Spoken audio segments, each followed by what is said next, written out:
What if one of the most important scientific theories in the history helped justify racism, empires, forced sterilizations, and even genocide? What if the phrase survival of the fittest did not just change biology, it also changed how humans ranked each other? Charles Darwin did not invent racism, but the way his ideas were interpreted helped turn race from a cultural prejudice to something that looked scientific, natural, inevitable. Is race real, or was it created by history, ideology, and social Darwinism? Wait till the end to find out. If you are seeking clarity in the core concepts, fundamental principles, and basic beliefs of all religions, history, and philosophy, you have come to the right place. Welcome to my channel, History, Religion, and Philosophy Bite Size. Please don't forget to subscribe, like, and share. In 1859, Charles Darwin published On the Origin of Species. He proposed three key ideas. Species change over time. All species share common ancestry. Natural selection shapes which traits would persist. Natural selection is not moral. It does not reward virtue. It does not punish vice. It simply describes how traits that improve survival and reproduction become more common over time. Darwin placed humans inside nature, and if all humans share ancestry, then biologically we are deeply connected. This idea on its own undermines racial hierarchy, but ideas do not stay confined to science. They enter politics, and that's where problems begin. The purpose of the bite-sized videos is to break down complex concepts into simple and easy to understand narrations. It requires a lot of effort and research. Please don't forget to like, subscribe, and share so we can spread the message as much as possible. Racial thinking long predates Darwin. European intellectual debates in the 18th and early 19th centuries revolved around monogenism versus polygenism, that is, whether humans had one origin or multiple origins. Some argued different races were separate species. The German thinker Christopher Meiners argued that beauty and intelligence belong naturally to the white races.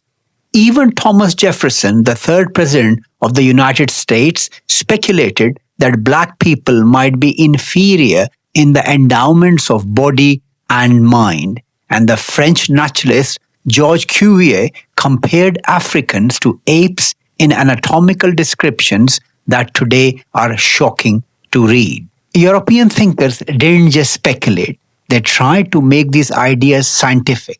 Anthropologists and naturalists measured skulls, faces, and bodies, believing physical form reflected intelligence and morality. This field, called craniometry, was popularized by people like Samuel Morton in the early 19th century. Morton measured hundreds of skulls and concluded that white Europeans had larger brains than Africans and Native Americans, claiming this explained civilizational capacity. Other fields, like phrenology, attempted to link skull shape to character traits. While these studies now are understood as deeply flawed and biased, at the time they were treated as objective science. These so-called scientific methods gave the illusion that hierarchy among humans was natural, setting the stage for social Darwinism to take hold. These are not conclusions based on genetics. Genetics did not yet exist. As historian Stephen Jay Gould later argued, in the mismeasure of man, many of these early scientific racial rankings were shaped more by cultural bias than objective data. Darwin did not create these prejudices, but evolutionary language made them sound natural. And when something sounds natural, it sounds inevitable. The phrase survival of the fittest was coined not by Darwin but by Herbert Spencer.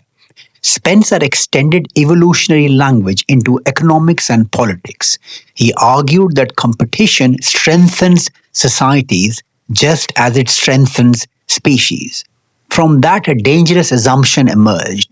If inequality exists, it must reflect biological fitness. This ideology became known as Social Darwinism. It treated poverty as weakness, wealth as strength, empire as progress. This was not evolutionary biology. It was a political philosophy borrowing biological vocabulary. The key mistake was philosophical, confusing what is in nature with what ought to be in society. Francis Galton, Darwin's cousin, formalized these ideas into a concept called the eugenics. He believed intelligence, morality, and even poverty were inherited traits. He proposed that society should manage reproduction to improve the human population. Eugenics was not simply about selective breeding. It became a public policy movement. It included forced sterilization laws, marriage restrictions, immigration controls, and institutionalization of the disabled. Historian Daniel Kelves, in his landmark study In the Name of Eugenics, documents how deeply respected universities, scientists, and politicians supported those policies in Britain and the United States. Between 1907 and 1970s, over 60,000 Americans were forcibly sterilized under eugenic laws.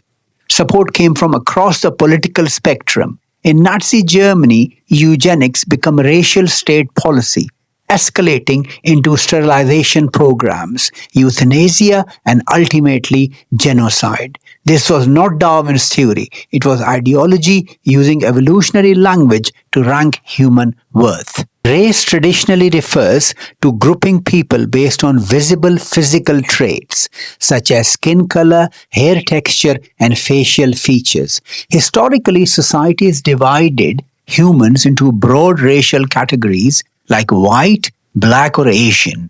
These classifications were assumed to reflect deep biological differences. Ethnicity is different. Ethnicity refers to shared culture, language, religion, traditions, ancestry, and historical identity. For example, being Punjabi, Arab, or Han Chinese refers to cultural and historical communities rather than biological divisions. So while ethnicity reflects cultural identity, race attempts to divide humanity into biological types, and that is where the problem lies. Modern genetics has fundamentally changed the conversation. In 1972, geneticist Richard Dawkins published a landmark study showing that most human genetic variation exists within populations, not between so-called racial groups. In simple terms, two individuals from the same race can be more genetically different from each other than someone on another continent. The Human Genome Project, completed in 2003, confirmed that all humans share about 99.9% of their DNA. Genetic differences form gradients across geography. There's no clear biological boundaries separating races. Skin color reflects adaptation to sunlight. It does not define separate biological subspecies. From a genetic standpoint, race is not a precise biological category. It is a social classification based on visible traits. That distinction matters. Neutral, it sounds scientific, it sounds authoritative. In 2020, Richard Dawkins reignited debate by suggesting that eugenics would work in theory. Technically, selective breeding can alter traits, but the issue is not whether something works biologically. The issue is whether it is morally justified. Science describes mechanisms. It does not assign dignity. Social Darwinism failed because it blurred that boundary. So is race biologically real? Human variation is real, but biological racial hierarchy is not supported by modern genetics. Race became a framework for organizing power. It justified slavery, colonialism, segregation, sterilization, and genocide. Darwin's actual insight, common ancestry, points towards shared origin, not hierarchy. Biology explains variation. It does not measure human value. Once we separate evolutionary science from political ideology, the hierarchy collapses. What remains is simple. Humans are biologically connected. Differences exist, but superiority is not a scientific category. And that conclusion is not political, is biological. So let's step back and look at the big picture. Human beings do vary. We vary in appearance, culture, language, and history. But modern genetics tells us something very clear. These differences do not divide humanity into biological races. The idea of a race, as it was historically used, was never simply about science. It was about power, hierarchy, and justification. For centuries, people tried to use skull measurements, skin color, and evolutionary language to rank human beings, to decide who was superior and who was inferior. Today, we know those ideas were scientifically flawed. Evolution does not create hierarchies of human worth. Natural selection does not assign value to people. Biology explains variation, not superiority. And perhaps that is the most important lesson. Darwin's greatest insight was not that some humans are better than others. It was that all life is connected through common ancestry. Every human alive today share the same evolutionary story. Different branches of the same tree, different chapters of the same history. Science has shown us something both simple and profound. Human diversity is real. Human races in the biological sense are not. And understanding these differences matters, not just for science, but for how we see each other. Do you believe in the concept of a race? I'll value your opinions. Thank you for watching.